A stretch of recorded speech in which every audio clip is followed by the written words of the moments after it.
Hey guys, James here, and today I want to talk about the way that video games are made. So many games nowadays aren't really finished products when they come out.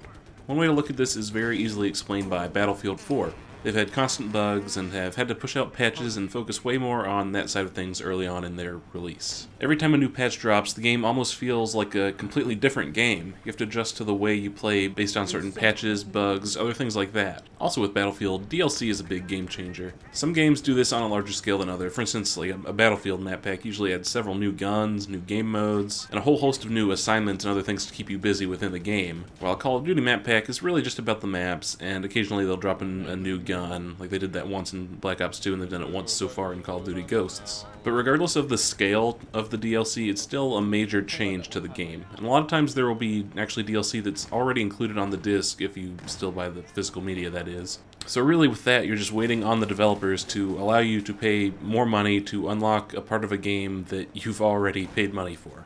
The way I look at it, a lot of video games today are living organisms. They're constantly growing and changing. Back in the day when online wasn't as big of a thing, and games wouldn't really be able to be updated, developers faced a very different set of challenges. They had to make sure there wasn't anything wrong with their games before they released it. They didn't have the luxury of pushing a patch through if someone discovered after release that there was an issue with the game. And they couldn't wait 6 months to sell you some add-on to their game. And if there was a problem or simply something new that they wanted to add into their game, they had to hope that people would buy another game from them, even if they had held something back or missed a glitch in their last game.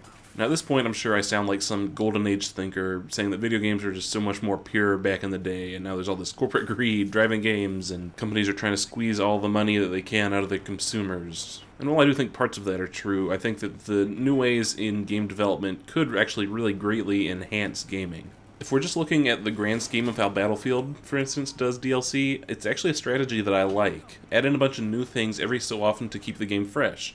The issue with their DLC structure isn't that it's a bad idea, it's just that it's poorly executed. What I'd really love to see is a company take the living organism style of game development that I've mentioned to the next level. Don't just make a game with the intent to push out another game in a year or two. Make a game that can last for a while. Going back to Battlefield, I think that they could do well with almost like a subscription-style marketing effort.